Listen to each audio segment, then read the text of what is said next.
Welcome, welcome. So glad to have you here. My name is Vanessa Callahan, and I am your parent empowerment coach with Raising Our Resilience. And I'm here to share with you 10 great ways that are so fun to boost your child's emotional intelligence using a feelings chart. Now, I want you to just kind of lean into this idea that it's possible to have some fun with feelings. And the reason I'm kind of lightening us up today, getting us into this sort of creative space, is that sometimes we really kind of make feelings and emotions and just finding ways to cope such a drag for our kids. And we don't mean to, it's not on purpose. But it can happen. And so today we're going to have some fun with it. And what I want you to lean into is the possibility that we can explore feelings when the kids are not upset, when we don't have to wait and sort of address emotions only as they come up. We can actually proactively teach them the same way we teach them letters, numbers, addition facts, subtraction facts, science facts. We can teach them some basics about emotions.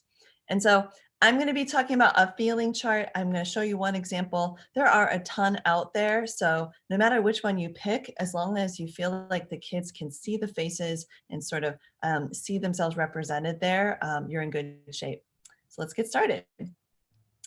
And so one thing that I want to acknowledge too is that we are all experiencing emotions these days. And for some of us, an unprecedented experience of stress, or from the constant transitions on the unknowns, there's decisions about going back to school, not going back to school, in person, hybrid, virtual, and we're going through a lot. And it can be challenging to cope. And so let's see what it's like when we sort of play with these emotional concepts, so that kids can do things like name their emotions and have more and more self-awareness of how their emotions they experience their emotions in their bodies, like where they show up, where they're held. This is actually also really good for us too.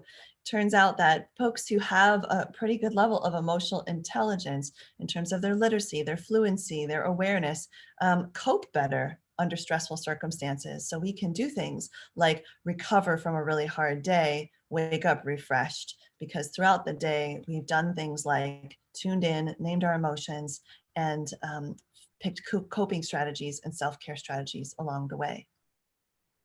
So let's dive in. Now, this is one by Wholehearted Counseling. I love her resources that she's created. And I think it's just very inclusive of, different kids and the different ways that they might look. Also, kind of covers all the basics, things from surprised, which is one of the universal emotions. So is angry. And so is, like happy and scared. But there's also some other ones in there, like loved and lonely and shame and insecure, that are a little more nuanced. So if you have a younger child, you might go with something a little simpler. But I think that this one is one of those that kind of goes right into middle childhood, where kids who can grow into it and they don't quite grow out of it. I have a 7-year-old in my household who has this up on her bathroom mirror. So here's my favorite one that we often forget about, that really translates quickly to finding these, making these connections in day-to-day life, is looking for that inside story. So when you're reading a book together, when you're sharing a story, pause and ask, what do you think this character is feeling right now? And that's the inside story. That's the story that's happening on the inside of the character's heart and mind and body. And what it helps them do is just continue to kind of tune in and think about, how does this character feel? Why might they be feeling that way? And then I'll always love to say, make it fun, make it a little bit of a challenge. Like, can we find 3 feelings on this feeling chart that this person might be feeling right now? Or can we pick one that we think is the strongest emotion they're feeling right now? If you have middle childhood and preteens and teens, you might start to really introduce the concept of ambivalence, how you can feel more than one feeling at the same time. You can also go deeper with it and ask things like, would you feel the same way if you were in that situation? Why or why not? And it just opens up this great conversation that is based on something the kids are already tuned into, they're already interested in it. It's a really easy way in that, you know, we will read stories to our kids or have stories in our child's world, whether it's a book, a YouTube a video, an episode of something, a movie, whether they're being read to or they're reading to themselves. We have so many opportunities. So this is a really nice, easy win. Yeah. So if you're here with me, I see folks on Facebook in the Facebook group. Say hello in the comments. I know I've got Elon here with me on Zoom. Would love to hear as we go. Write something, and even if you're listening on YouTube, pop down into the comments and just give me a sense of like what are you learning here? What's standing out to you? I'd love to hear from you. Okay. All right. And I always want to know, how old are your kids? Where you're tuning in from? All right. So here, number 2, listen to music and notice how it makes you feel. And we do this all the time. Hey, Leora, nice to have you here. We do this all the time in my household because my little one loves dance parties, the 7-year-old in my life. And we will put on different music, and when it goes fast, we go faster. When it goes slow, we go slower. We notice how sort of when the beat drops, things get really exciting and we feel like jumping up and down. And we'll throw in like different feeling words like, oh, I'm anticipating, I'm anxious, I'm like worried that the beat's not going to come. Maybe that will come up. Or I feel calm, I feel loved, I feel peaceful. You know, just getting these words out and connected to the feelings that we're experiencing. The other thing is like, how does your body move when you're having these feelings? And there's lots of ways we're going to play with that today. So something that you can do that just sort of drops it in a little deeper is like, what is it about the song that sets the mood? Is it the tempo, the lyrics? What kind of music do you like to listen to when you're feeling sad or happy or angry or scared or some other emotion? And why? Like, what is it about it? This also, for those of you who have middle child and older kids, a great way to get a deeper bond with your child and get to know them better, because kids really start to, many of them start to really identify with different genres of music, different artists, and getting into those rich discussions about what they like about an artist and the lyrics and how the music feels is a really cool way in. Could be an easy door to open and really deepen the bond. Now this one, picking one out at random from the chart and recalling a time you felt that emotion. Now, this is really drawing from the treasure trove of the real lived experience. I did this with my gratitude research, really helping kids tune into authentic experiences of gratitude. So what we can do with emotions is sometimes I call it should all over our kids. We can should all over them. They say, please stop shoulding all over your kids.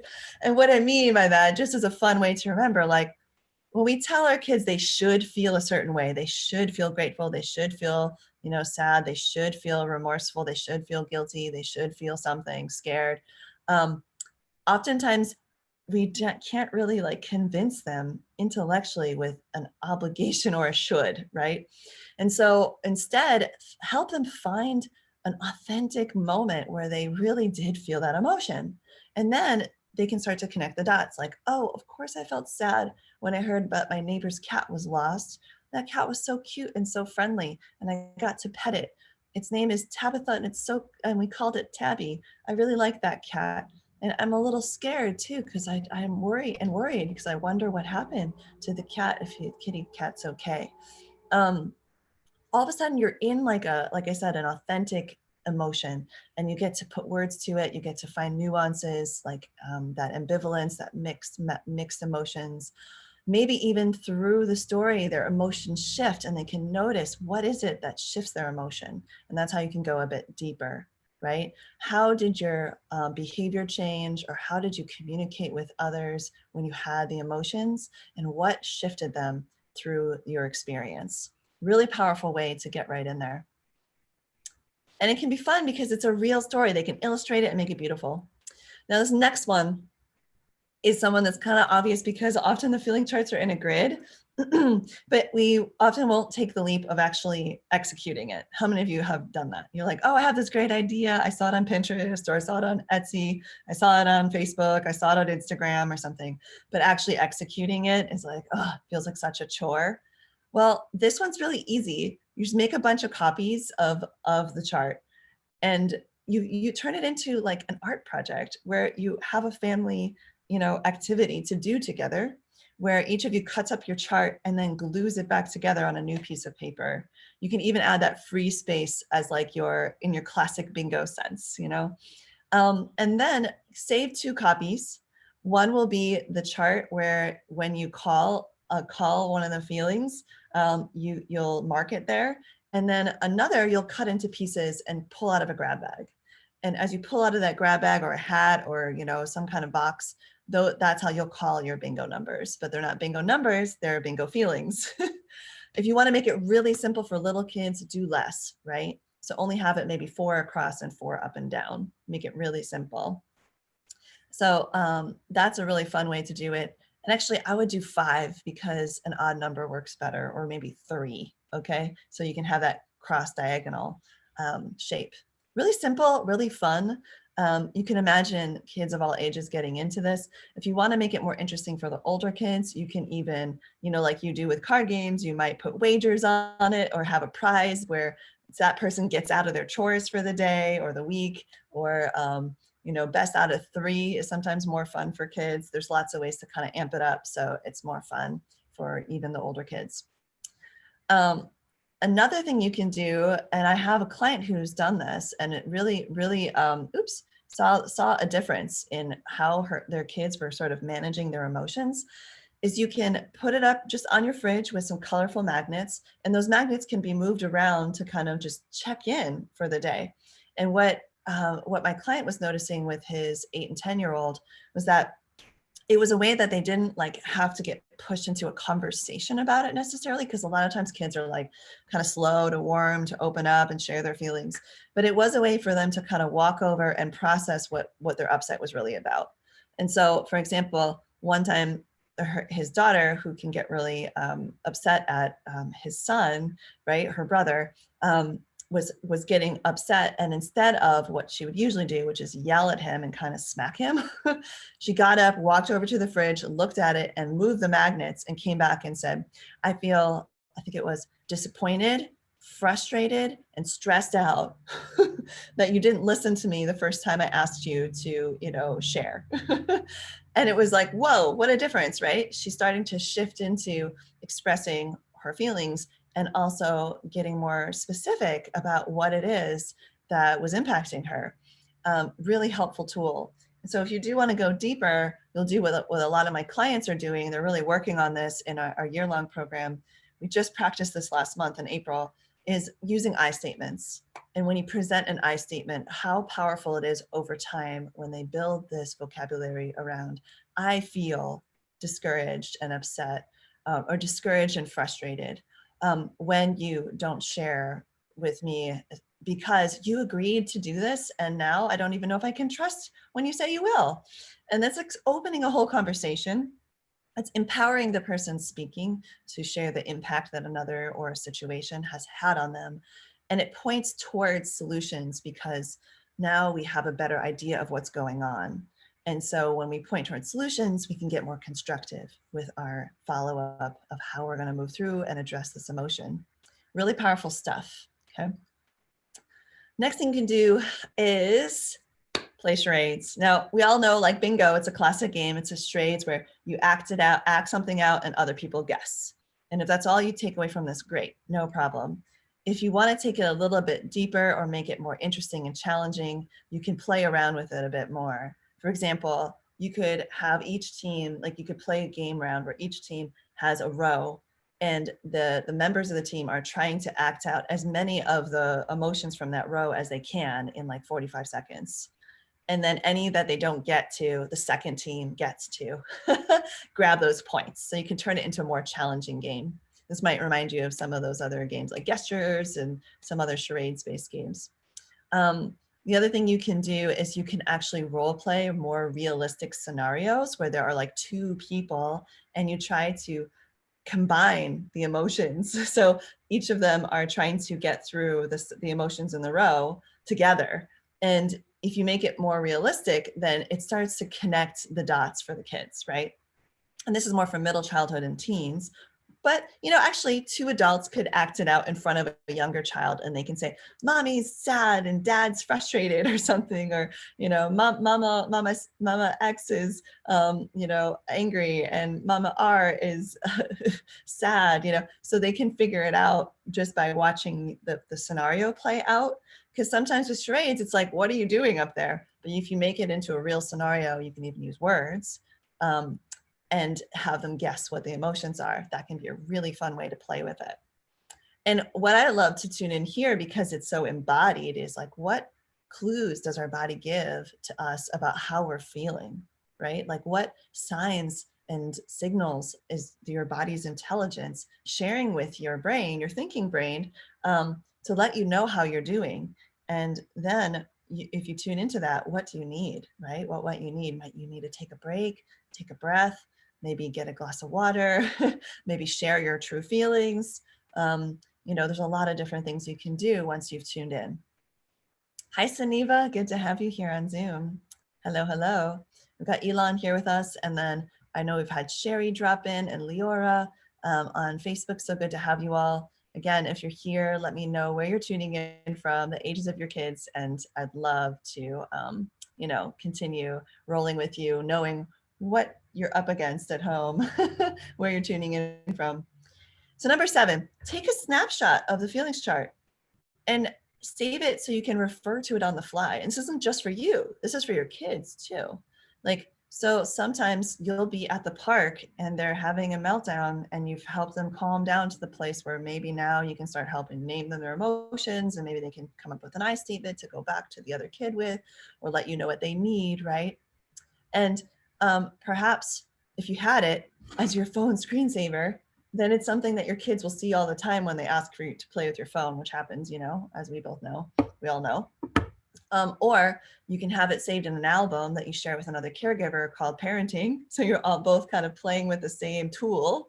If you have other caregivers in your world, you can even email it to your kid's teacher, and maybe they'll put it up in their classroom. And then your kid will get to see the same one at home or at school, or vice versa. You can ask the teacher, what feelings charts do you have? And can you send me a photo of it so we can use the same one at home? A lot of possibility for collaboration there. Notice I built that in. That's your go deeper for this one, is that collaborative possibility. And as we've been going, I've been touching on different pillars of my year-long immersion program. Things like, emotional mastery, naming feelings and emotions, getting on the same page with other caregivers is another pillar. So emotional mastery and teamwork, meeting mutual goals together as a team. I've also mentioned a couple of other things like building it into your routine and others that we touch on in the year-long program. If that's something you're excited about, let me know, because we're about to roll into our July cohort enrollment time. So the third one, a notes app or some other place you can access easily. I like a notes app sometimes because, you can actually drop an image in there. Whatever you do to take notes, drop the image in there, and then you can note, just write quick notes about what you're observing your child using, or what emotion you're introducing. It just sort of gives you a place, like a workspace, for you to keep this moving in your family and keep it alive, So you might want to consider checking out ways to keep this top of mind for yourself using technology, using other things. Now, number 8 is fun. So this is how you could make up a new way to sing a song that you already know, but you change up the lyrics and maybe the mood of it, like the tempo or the sort of the tune a little bit, to embody a different emotion, right? So you can make a sad song a lot happier by making it more up-tempo, adding some happy scenarios into it. So maybe a country song, instead of like, then my dog died, you could be like, then my dog had puppies, yeah. change it up, have some fun with it. This is where your creative kids are just going to adore you for having fun with this and playing with them in this space of feelings in a way that's really enticing. And you can go deeper again and say, okay, well, to write some really good lyrics, we need to think of some experiences that, situations that people have where they experience this emotion. If we want to make this happy song sad, like what are some sad scenarios that we could kind of rewrite the story with? And it's amazing what kids come up with. Like for example, in the research, my gratitude research, we said, what fills up your heart with joy from another person's kindness? And 3, 4, and 5-year-olds were like, when they share a treat, when they hug me, when they do something nice for me. I had 7, 8, 9-year-olds. I was saying, look, well, how can we give a big enough thanks to these people who've done these big things? And they're like, we could be extra, extra nice to them. I mean, make smile at them and tell them have a good day, and ask them if they need any water, or we can make them a cup of tea. Like they just had these amazing, great ideas of like how to express emotions, and also ideas of when people feel these kinds of emotions. And so your kids might surprise you if you just open up the question, what situations might you feel frustrated, right? Like the example I gave, when somebody doesn't give me a turn when they said they would. Sure.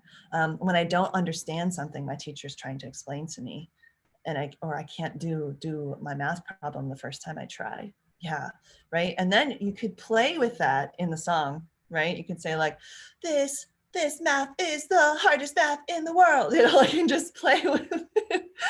Tunes aren't coming to me today, but I know they will for you once you kind of play in this space with your kids. All right. I want to hear from you. If you're here, let me know something that stood out to you so far. I'm going to do a quick review because I'm a teacher and I can't help it. Check this out. You'll do this with your kids too. You'll see. Look for the inside story. See what it is that, maybe the character's feeling in a book. Listen to music and notice how it makes you feel. Pick a random emotion and think of a time off the chart, and think of a time you felt that way, and write about it or tell about it. Tell the story of what happened and how you felt. Make your own bingo charts, make bingo games, have fun with it, turn it into a game just to increase their literacy. Yeah, so they just hear the words and see the faces. Post it up on the fridge as a way to check in with each other. You could even do this before family meetings. You can do this as a part of your morning routine, as a part of your evening routine. You could do this in your roses and thorns, or whatever you do at dinners, highlights, lowlights, bugs, wishes, whichever ones you tend to do. If you don't know what those are, don't worry. Ask me about it. I'll share. You can play charades where you get a chance to embody and act them out. Yeah. Come on, folks, tell me which one's standing out to you. Share in the chat, share in the comments of the video so I know. You might take a snapshot of it and have it in hand so that you can refer to it, and your kid can refer to it when they need it. And not only when they need it, maybe when they're having a great time, too. You can just kind of have them take a moment and be like, I'm feeling excited and hopeful and loved, Doesn't always have to be like in a soothing moment. And you can make up a song, a new way to sing a song, or a new song entirely, changing up the mood of the song with the lyrics and the tempo and maybe even the tune. All right, which of those do you like so far? Tell me, please share. I'd like to hear which ones stand out to you. I know which ones are my favorites. This one we've already done in our household. So the 7-year-old in my household has that feelings chart on her bathroom mirror. And so when she brushes her teeth, when she combs her hair, when she's, washing her hands after using the restroom, it's there and she sees it. And sometimes we'll even have little conversations with her when she's in there. She's like, oh, what you got from the feeling chart? Something really light. And she'll go, that one, what does that say, if she doesn't know it? Or now that she's starting to read, she starts to sound it out. She's like, and I was like, disappointed? She's like, yeah, disappointed. Because I didn't want to wash my hands and you made me. Like, okay, at least we're communicating about it, right? So putting it up in the bathroom mirror. And there's this really cool body of research where it's called priming. You prime a subject in a lot of social psychology research. You prime a subject by kind of front loading a kind of like a mood, right? Or an affect. And you can do that by showing them pictures that are either, exciting or maybe inspiring awe, or, pictures of kindness. So you feel this sense of like altruism and everybody's in for, in contributing to the greater good. Or you can play music, or you can just all these different tell stories. Well, they did, and what they would find is that if you could prime somebody's emotions, they would actually behave differently. One was like, how much money would they donate after they won? They sort of like, finished the study and they got their $20. Would they donate a portion of that to a cause or not? And people who were primed to, have this feeling of like, concern for others would donate more because they just had the sense. And it also worked to prime them for seeing other people perform acts of kindness. They would also be more likely to be generous. So there's all these studies out there, right? Well, one that I thought was just mind-blowing and fascinating, and I believe this was at the Greater Good Science Center. I'd have to look it up. But what I remember about it is that they had subjects hold a pencil, either here, either it was, how was it? It was here, like this. And what does that look like? A smile. I'm going to stop the share for a second, right? It's a smile. Or a frown where they had to hold it like, I think it was like this. Unhappy face, right? And then they had the people rate their mood after they held that position for a certain length of time, and beyond like, standard deviation or whatever, like random chance, beyond random chance. The people who had their pencil like this rated themselves as having more positive emotions, and people who had their pencil like this rated themselves as having less positive emotions and more negative emotions. So what's going on there? Well, it turns out, you can actually kind of hack your nervous system with your facial expressions, on a very basic level, right? So we may not be able to get the full nuance of like, oh, I want to feel ennui and awe or something. But just a simple, like when you put a smile on your face and you just like hold that joy and that love in your face, it does tend to move your nervous system in that direction and release certain kinds of, neurochemicals that give you the experience of, that kind of elated or uplifted feeling a little bit. It'll shift it, right?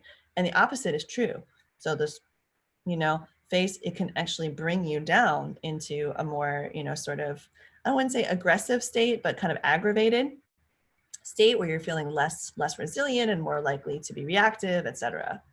So how you can go deeper with this one is you can actually play with facial expressions in the mirror and hold them for 30 seconds or more and notice and see what your kids feel, because they sometimes are more sensitive than we are. They have a lot less sort of life programming, right? See if they notice anything change in their mood after they hold an expression for 30 seconds to a minute. It'll be really interesting and fun. I have yet to do this with my current 7-year-old, but I've done this with my students, like a group of 24 kids, just talking about, how emotions are something that we actually have influence over. Like we can actually, shift our feelings and improve our mood or soothe each other and all these things. Because a lot of times we just think that emotions are happening to us instead of emotions are something we're experiencing, and that we have some agency in shifting or kind of soothing ourselves. And so this one's a really fun one to try. And what I noticed is that the kids, at least some of them, raised their hand. And I said, did you notice anything change? And they raised their hand. Some people said, I feel more sparkly. I feel more hopeful. That made me laugh, And then the other ones with this one, it's like, I don't know why, but I feel kind of grumpy, And so not every child felt it, but several did. And I thought it was so interesting because I didn't tell them what the effect would be. I just asked. And it was a great time. We had a good fun with it. And I think it really does drive home that deeper point of there's something we can do when we have an emotion to move through it, to tune into it, to experience it, to make sense of it, to even put it to good use. And we can even shift ourselves by, moving our facial expressions and shifting our attention to something else, or, getting to the truth of something rather than kind of believing the lie. There's so much more here that we're not going to get into today. Lastly, this is like a pro tip, okay? This is what I share with my clients too that are in my year-long immersion, with my private clients, how powerful it is to use an I statement, even and especially when you aren't upset. So oftentimes I'd say, don't be stingy with your I statements. Like, don't just use them. Oh man, I've seen so many teachers only use I statements when kids are in a conflict and they're starting to point fingers. You did this and you did that and you did this and you did that. And it does help kind of calm down the blame game. But I should say, and if we only use them then we're really like leaving one of the best tools in the drawer most of the time. Because when we just practice that format of, I feel this when this happens because, and you give the reason, we're helping kids get that sort of those neural pathways to like flex those emotional intelligence muscles to be able to understand how their environment and their relationships are, and even their preconditions like hunger, anger, loneliness, and tiredness are influencing their experience of now and are shaping their present moment and their emotional experience of the present moment. So let's create like highway fast connections between, our feelings and where they're sourcing from, and help our kids can like go from self-awareness to self-expression in this really seamless way. And if we can just keep role modeling, this is the go deeper parents, and this is what we practice in my immersion all the time, is like, how do we role model this to our kids? And I challenge you, this is what I'm leaving with in terms of this training. A challenge would be try role modeling an I statement several times a day for several days and just see what happens. See if your kid stops and listens to you differently when you share. See if they start to use some of the same language, or if they start to ask, how are you? How do you feel? Like wanting that information from you. I've given this challenge to so many parents, like hundreds at this point, and it's always interesting what comes back. And so that's what I'm hoping you can take away from this, are not only these 10 fun tips, but also this kind of the inspiration to be the role model that your child needs of emotional resilience, especially. And I have a special event coming up this Saturday that is absolutely free. So there's like no excuses, friends, because even if you can't make it, you also get access to the replay for free. Okay. So it's happening this Saturday on May 8th from 10 to 12 Pacific Standard Time. I just dropped the link and title and everything into the comments here and on Facebook and Zoom. This is something I would absolutely adore if you would share out to your community and consider coming yourself. Because what you'll get out of this workshop are key ways that you can, really keep your calm and be confident about what to do and what to say when your children are in those big upset moments, whether they're tantruming, melting down, shutting you out, or fighting in a power struggle. It's all within the emotional spectrum of an intense emotion. And we need to understand what's happening to our kids' brains in order to know what to do and what to say when they are experiencing these big emotions. Okay, friends? So register. Suneva, who's here, has already shared out with broadly. I've all these Minnesotans, Suneva, signing up because Suneva's in Minnesota. It's amazing what you've done to spread the word, Suneva. Thank you. I've got like 20 people attending from Minnesota alone. We're going to fill up. There's limited space. So grab your seat. Just grab your seat. Click the link, grab your seat, head over and to that registration page. It's real quick, should take less than a minute, and share with others, please. Also, if you haven't yet, if you're listening to on Zoom or on YouTube and you haven't yet joined our Facebook community, that's where you'll be able to hear these kinds of trainings. I do them at least monthly, usually weekly. Next week, I have this great interview with an academic life tutor or academic life coach, Misha Saffron. Can't wait to introduce you to her. And we'll have even more trainings coming out over these next months to really get you ready to transition into summer and back into the school year. So you want to be here Mondays at 2 p.m. And go ahead and let me know which ones you're going to try in the comments and the chat, okay? So I'm gonna go through them one last time to make sure that you didn't miss them, and write down in the chat or in the comments. I see Jennifer's already done it on Facebook. She says she's gonna use I statements that she's going to use and model for her child. Yes, Jennifer, powerful one. Awesome. I love that you grabbed that one. So we're going to head back to, we're going to do a countdown. 10, use an I statement, even and especially when you aren't upset. 9, put that feelings chart up on the bathroom mirror. 8, make up a new ways. Oh, so it should be new ways to sing a song, shifting the mood of the song, noticing what it takes to do that. Take a snapshot of the chart and save it so you can refer to it on the fly whenever you need it. Okay, so it's there in your hand, in your hot hand, in those moments, and your kids can look at it too if they need to. Play charades where you take turns acting things out, and maybe even real scenarios where they can really connect those dots. Okay. Post it up on the fridge with colorful magnets that can be moved around so they can select non-verbally and share and like tune in where they don't necessarily need to verbalize how they're feeling. Maybe even build that in as a part of your routine. Play bingo with it by making your own bingo cards. This is a fun way to just get to know the chart and build that language literacy, the emotional literacy. Pick one at random and think about a time when you felt it. Write down a story about that or even share it verbally. Listen to music and notice how it makes you feel. How does it move your body? Why does it feel like that? What is it about it? What happens in your body? And lastly, but not least, that first one, looking for the inside story, the inside experience, the internal emotions that the characters are feeling in stories, in shows, in movies. You can even do it while people watching, okay, friends? Like you could be at the park watching people play and you see something, some big outburst of some kind, angry, sad, happy, scared happening, and say, "Whoo, what do you think is going on over there? Ooh, how do they look like they feel? Look at their faces, look at their body language, listen to how they sound. What do you think is going on there with their emotions?" And name that emotion. Give it a name, right? Take a stab at it, guess, and maybe even ask and find out later if it's someone you know. All right, friends, I just want to thank you for coming, congratulate you for taking the time to lean in and build your toolboxes.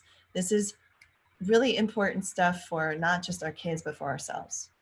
How many of you know that it makes a difference if you take some time to tune into your own emotional well-being? I get coached on this all the time. I get very busy. I get very task oriented, and I get very much in my head, making lots of decisions. And now lately, I put my hand on my heart and just say, "Feel the love. How are you?" So just small practices like that. And sometimes it actually soothes me to look at a feeling chart and just say, "You know what? I'm actually feeling these 3 things right now, or this one the most, huh?" And just acknowledging it and surfacing it can be like already a stress reliever. And what you do with it next, that's what we'll be talking about a lot in May and June. So stay tuned. Lots of love to you all. Be well. See you at the webinar on Saturday and next Monday for our interview with Misha, our academic life coach. And until then, let me know what your thoughts are. If you try one of these things and something exciting happens, don't be shy. Don't keep it to yourself. Come and drop a post in the group or share in the comments. Okay. All right. Lots of love to you all. Take good care. Bye for now. Bye, Elon. Bye, Suniva. Bye, Jennifer, Sherry, Leora. Good to have you all here. Take care now.